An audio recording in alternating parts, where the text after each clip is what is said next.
तृतीय अध्याय श्रीमद् भागवत की परंपरा और उसका महात्म्य। भागवत श्रवण से श्रोताओं को भगवत धाम की प्राप्ति। सूत जी कहते हैं, उद्धव जी ने वहां एकत्र हुए सब लोगों से श्री कृष्ण कीर्तन में लगा देखकर सभी का सत्कार किया और राजा परीक्षित को हृदय से लगाकर कहा।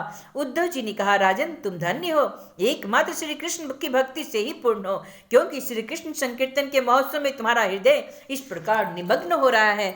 बड़े सौभाग्य की बात है कि श्री कृष्ण की पत्नियों के प्रति तुम्हारी भक्ति और ब्रजनाभ पर तुम्हारा प्रेम है।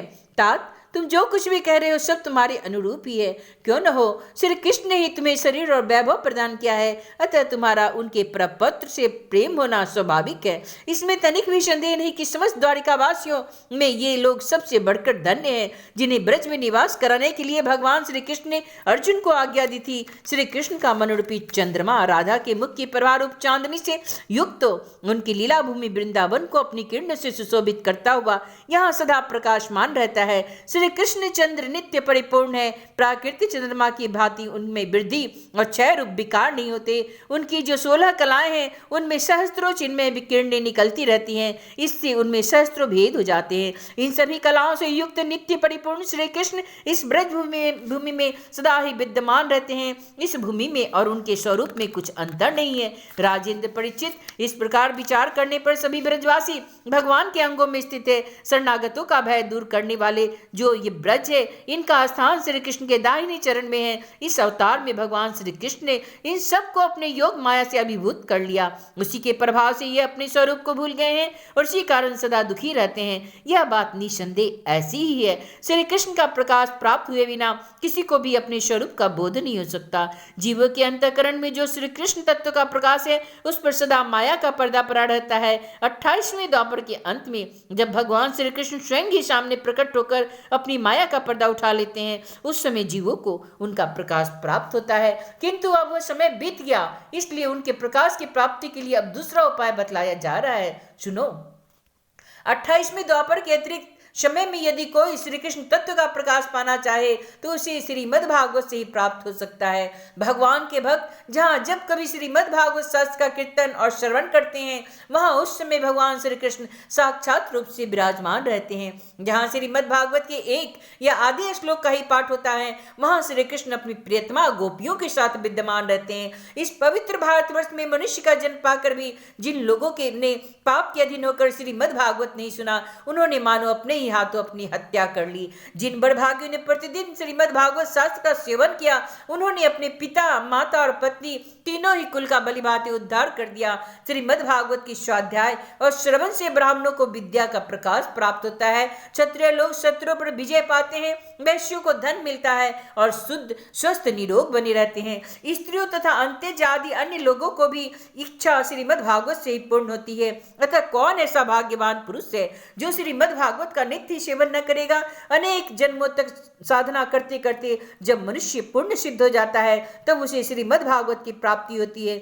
भागवत से भगवान का प्रकाश मिलता है, जिससे भगवत भक्ति उत्पन्न होती है। पूर्व काल में सांख्यायन की कृपा से श्रीमद् भागवत बृहस्पति जी को मिला था और बृहस्पति जी ने मुझे दिया। इसी से मैं श्री कृष्ण का प्रियतम सखा हो चुका हूँ। परीक्षित, बृहस्पति जी ने मुझे एक आख्यायिका भी सुनाई थी, उसे तुम भी सुनो। इस आख्यायिका से श्रीमद् भागवत श्रवण के संप्रदाय का क्रम भी जाना जा सकता है। बृहस्पति जी ने कहा था, अपनी माया से पुरुष रूप धारण करने वाले भगवान श्री कृष्ण ने जब सृष्टि के लिए संकल्प किया, तब उनके दिव्य विग्रह से 3 पुरुष प्रकट हुए थे। इनमें रजोगुण की प्रधानता से ब्रह्मा, सत्वगुण की प्रधानता से विष्णु और तमोगुण की प्रधानता से रुद्र प्रकट हुए थे। भगवान ने इन तीनों को क्रमशः जगत की उत्पत्ति, पालन और संहार करने का अधिकार प्रदान किया। तब भगवान ने नाभि कमल से उत्पन्न हुए ब्रह्मा जी से उनसे अपना मनोभाव यो प्रकट किया था। ब्रह्मा जी ने कहा, परमात्मन, आप नार अर्थात जल में शयन करने के कारण नारायण नाम से प्रसिद्ध हैं। सबके आदि कारण होने से आदि पुरुष हैं। आपको नमस्कार है। प्रभु, आपने मुझे सृष्टि कर्म में लगाया, मगर मुझे भय है सृष्टि काल में अत्यंत पापात्मा रजोगुण आपकी स्मृति में कहीं बाधा न डालने लग जाए। अतः कृपा करके ऐसी कोई बात बताएं जिससे मुझे आपकी याद बराबर बनी रहे। बृहस्पति जी कहते हैं, जब ब्रह्मा जी ने ऐसी प्रार्थना की तब पूर्व काल में भगवान ने उन्हें श्रीमद् भागवत का उपदेश देकर कहा, ब्राह्मण, तुम अपने मनोरथ को सिद्ध करने के लिए सदा ही इसका सेवन करते रहो। ब्रह्मा जी श्रीमद् भागवत का उपदेश पाकर बड़े प्रसन्न हुए। उन्होंने श्री कृष्ण के नित्य प्राप्ति के लिए तथा 7 आवरणों का भंग करने के लिए श्रीमद् भागवत का सप्ताह पारायण किया। सप्ताह यज्ञ की विधि से 7 दिनों तक श्रीमद् भागवत का सेवन करने से ब्रह्मा जी की सभी मनोरथ पूर्ण हो गए। इसलिए वे सदा भगवत स्मरण पूर्वक सृष्टि का विस्तार करते और बारंबार सप्ताह यज्ञ का अनुष्ठान करते रहते। ब्रह्मा जी की भांति विष्णु ने भी अपने अभिष्ट अर्थ की सिद्धि के लिए उन परम पुरुष परमात्मा से प्रार्थना की, क्योंकि उन पुरुषोत्तम में विष्णु को भी प्रजा पालन रूप कर्म में नियुक्त किया था। विष्णु ने कहा, देव, मैं आपकी आज्ञा के अनुसार कर्म और ज्ञान के उद्देश्य से प्रवृत्ति और निवृत्ति के द्वारा यथोचित रूप से प्रजाओं का पालन करूंगा। काल कर्म से जब जब धर्म की हानि होगी तब तक अनेकों अवतार धारण कर पुनः पुनः धर्म की स्थापना करूंगा। जो भोगों की इच्छा रखने वाले हैं उन्हें अवश्य उनके द्वारा किए हुए यज्ञ आदि कर्मों का फल अर्पण करूंगा, तथा जो संसार बंधन से मुक्त होना चाहते हैं, विरक्त हैं, उन्हें उनकी इच्छा अनुसार 5 प्रकार की मुक्ति भी दूंगा। परंतु जो लोग मोक्ष नहीं चाहते उनका पालन मैं कैसे करूं, यह बात समझ में नहीं आती। इसलिए अतिरिक्त मैं अपनी तथा लक्ष्मी जी की भी रक्षा कैसे कर सकूंगा, यह भी उपाय बताइए। विष्णु जी की यह प्रार्थना सुनकर आदि पुरुष श्री कृष्ण ने उन्हें श्रीमद् भागवत का उपदेश किया और कहा, तुम अपने मनोरथ को सिद्ध करने के लिए इस श्रीमद् भागवत शास्त्र का सदा पाठ किया करो।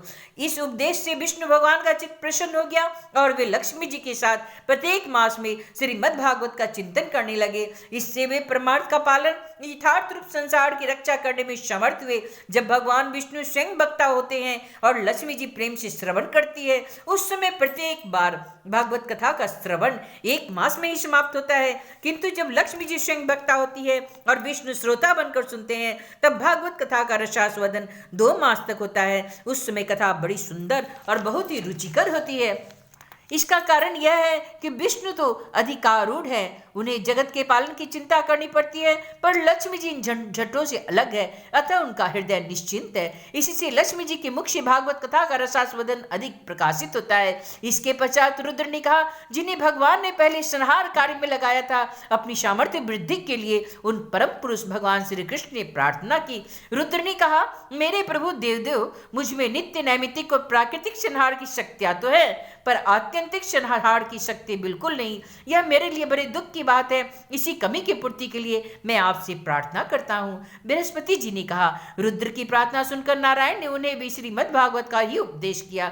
सदाशिव रुद्र ने 1 वर्ष में 1 परायण के क्रम से भागवत कथा का सेवन किया। इसके सेवन से उन्होंने तमोगुण पर विजय पाई और आत्यंतिक संहार की शक्ति भी प्राप्त कर ली। उद्धव जी कहते हैं, श्रीमद् भागवत के महात्म के संबंध में यह आख्यायिका मैंने अपने गुरु श्री बृहस्पति जी से जैसे सुनी, उन्हें भागवत का उपदेश प्राप्त करके उनके चरणों में प्रणाम करके मैं बहुत ही आनंदित हुआ। तत्पश्चात भगवान विष्णु की रीति स्वीकार करके मैंने भी 1 मास तक श्रीमद् भागवत कथा का भली भांति रसास्वादन किया।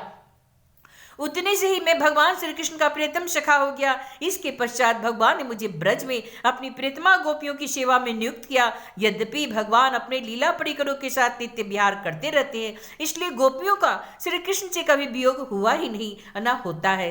तथापि जो भ्रम से विरह वेदना का अनुभव कर रही हैं, उन गोपियों के प्रति भगवान ने मेरे मुख से भागवत का संदेश कहलाया है। उस संदेश को अपनी बुद्धि के अनुसार ग्रहण कर गोपियां तुरंत ही विरह वेदना से मुक्त हो गई। मैं भागवत के इस रहस्य को तो नहीं समझ सका, किंतु मैंने उसका चमत्कार तो प्रत्यक्ष देखा है। इसके बहुत समय के बाद जब ब्रह्मादि देवता आकर भगवान से अपने परम धाम में पधारने की प्रार्थना करने लगे, उस समय पीपल के वृक्ष की जड़ के पास अपने सामने खड़े हुए मुझे भगवान ने श्रीमद् भागवत विषय कुछ रहस्य का स्वयं उपदेश किया और मेरी बुद्धि में उसका दृढ़ निश्चय करा दिया। उसी के प्रभाव में बद्रिकाश्रम में रहकर भी यहाँ ब्रज की लताओं और बेलों में निवास करता हूँ। उसी के बल से यहाँ नारद कुंड पर सदा शिक्षा अनुसार विराजमान रहता हूँ। भगवान के भक्तों की श्रीमद् भागवत के सेवन से श्री कृष्ण तत्व का प्रकाश प्राप्त हो जाता है। इसी कारण यहाँ उपस्थित हुए इन सभी भक्त जनों की कार्य की सिद्धि के लिए मैं श्रीमद् भागवत का पाठ करूंगा, किंतु इसी कार्य में तुम्हें मेरी सहायता करनी पड़ेगी।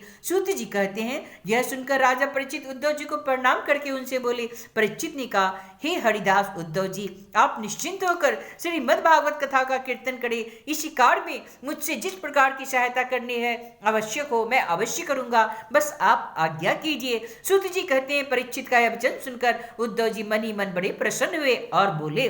उद्धव जी ने कहा, राजन, भगवान श्री कृष्ण ने जब से इस पृथ्वी तल का परित्याग कर दिया है तब से यहाँ अत्यंत बलवान कलयुग का प्रभुत्व हो गया है। जिस समय यह शुभ अनुष्ठान यहाँ आरंभ हो जाएगा, बलवान कलयुग अवश्य इसमें बहुत बड़ा विघ्न डालेगा।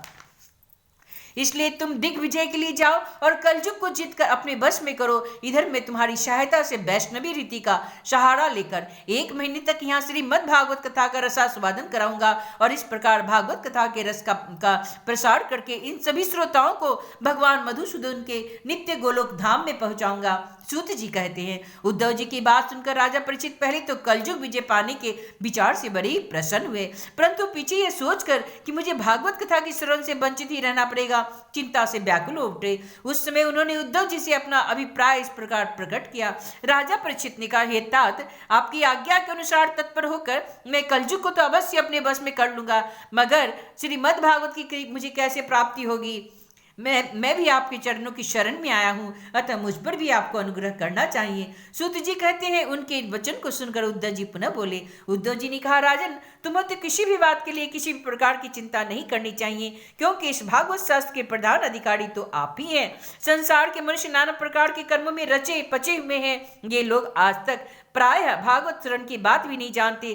तुम्हारे ही प्रसाद से इस भारतवर्ष में रहने वाले अधिकांश मनुष्य श्रीमद् भागवत कथा की प्राप्ति होने पर शाश्वत सुख प्राप्त कर पाएंगे। महर्षि भगवान श्री सुखदेव जी साक्षात नंद नंदन श्री कृष्ण के स्वरूप हैं, वे ही तुम्हें श्रीमद् भागवत की कथा सुनाएंगे, इसमें तनिक भी संदेह की बात नहीं। राजन, उस कथा के श्रवण से तुम ब्रजेश्वर श्री कृष्ण के नित्य धाम को प्राप्त करोगे। इसके पश्चात इस पृथ्वी पर श्रीमद् भागवत कथा का प्रचार होगा।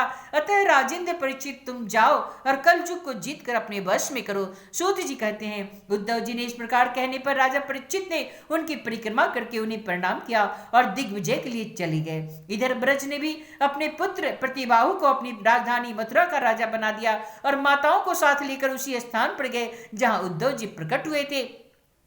जाकर श्रीमद् भागवत सुनने की इच्छा से रहने लगे।